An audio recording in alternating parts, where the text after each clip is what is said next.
Hello everybody and welcome back to the Fantasy Football Fix YouTube channel. I'm your host FPL Phillips and it's that time of the week for another episode of Eddie versus the Algorithm, the series here on the FPL YouTube sphere where I'm taking on the computer generated team from the Fantasy Football Fix algorithm for each game week of the season, and we're seeing who can win the more game weeks of the two. You know the score. Let's get straight into things, shall we? It's 16-7 after last week. A narrow victory it was though for me in double game week 25. Let's hope that blank game week 26 I should say, we get a similar result, or maybe even a bigger win for myself. I'm kind of running away with it this season, but as always, we'll be showing you the algorithm team first, and then my own personal free hit team, as well as discussing who could be the best captaincy option for this week, because there are some other options other than Erling Haaland. So without any further ado, let's get into things, shall we?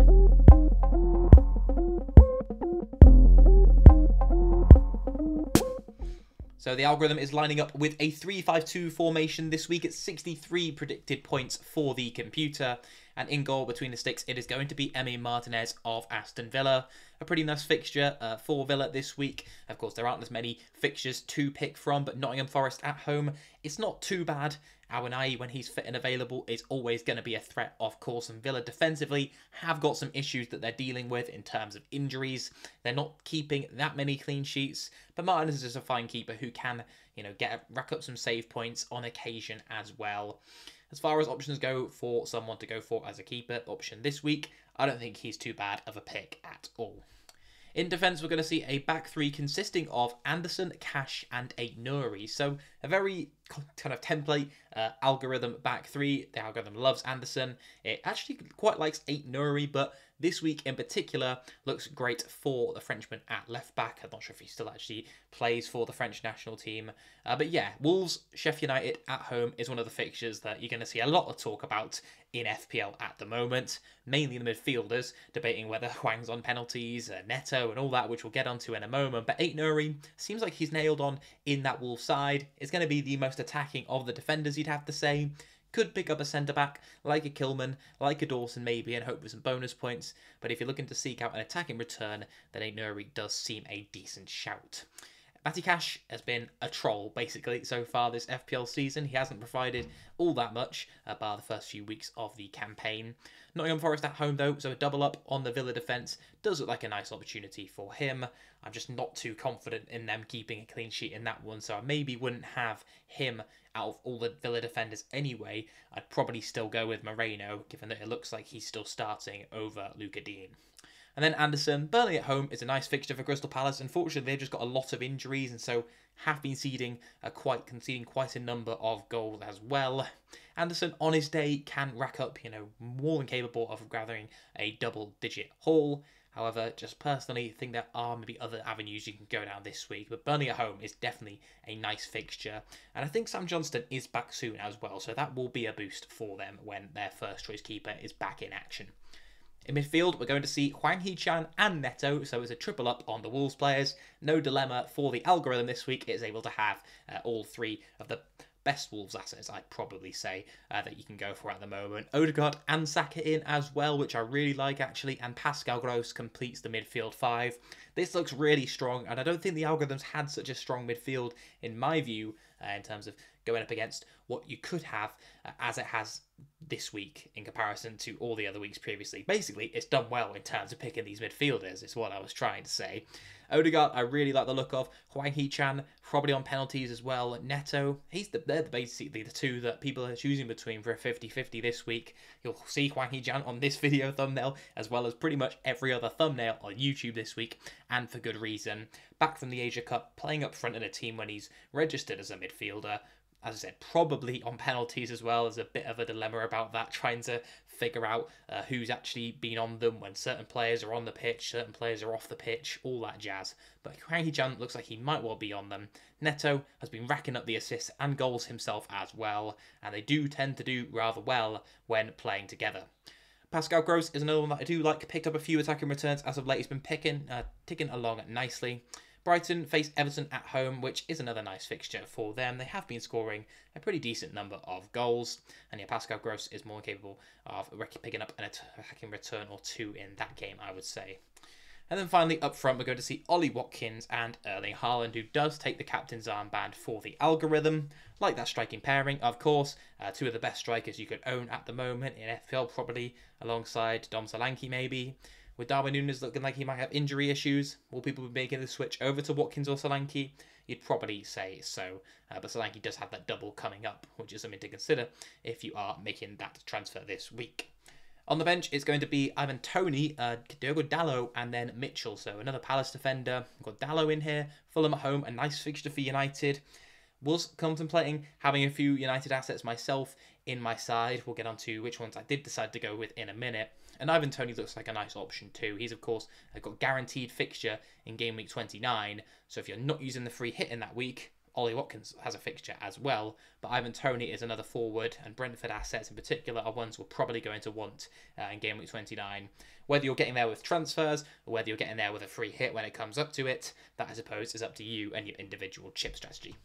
But yeah, let's have a look at my team this week, and I've gone with a pretty similar looking 11 to be honest.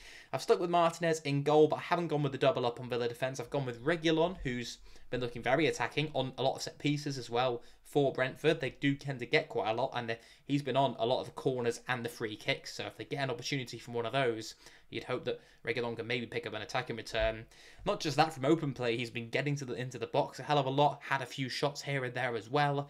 Definitely wouldn't be surprised if he keeps up this fine run that he's on and picks up another attacking return in this game, because West Ham have been poor lately. Diogo Dalot is the one that I've gone with from Manchester United. Did very much look at Højlund and also Garnacho as options to have in my side this week as well. Dalot, I'm slightly less confident on now. I've seen the news about Luke Shaw picking up this new injury, which is going to be a big blow for Manchester United. They tend to really do well when their first 11 is fit and thriving. And unfortunately now, United, I don't think really have a standing out left back in their ranks. So is it going to be Amrabat back in that position? I'm not too sure. Either way, I think Fulham could pick up a goal on the road there at Old Trafford. Muniz up front for them, I think it's how it's pronounced, is doing very well for them as of late. He's 4.4 million, I believe, as a forward option if you really need to go there. But yeah, Dalot could always pick up an attacking return at the other end, which is kind of why I've gone with him. I stuck with Neto, Hwang Hee-chan and Saka, and then taken my punt for this week on Kevin De Bruyne. Hamstring niggles is what we've been hearing from Pep.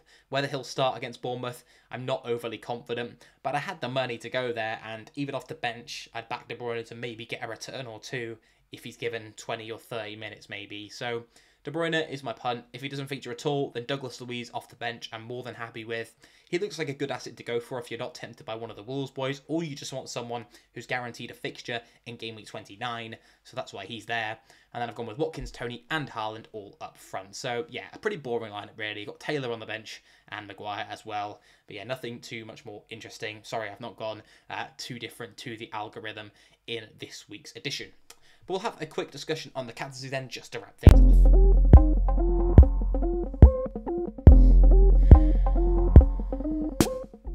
So it looks like Erling Haaland is probably going to be the standout again, despite pretty underwhelming triple captaincy showing for the majority of us in game week 25. He's predicted 6.8 points for this away trip to Bournemouth, but, Man City have been known to slip up there in the past. So Saka, Hwang Hee-chan and Watkins could present other options, or maybe even Rasmus Højlund, if you do own him or you're bringing him in this week, could be another option who would consider myself as well. In terms of the fixtures, it looks like unsurprisingly, the Wolves fixture is going to be the best. 2.18 expected goals conceded for Sheffield United. Sheffield United actually beat Wolves in the return fixture earlier in the season as well, so they'll be hoping for some revenge in the reverse one at home for Wolves there at Molineux.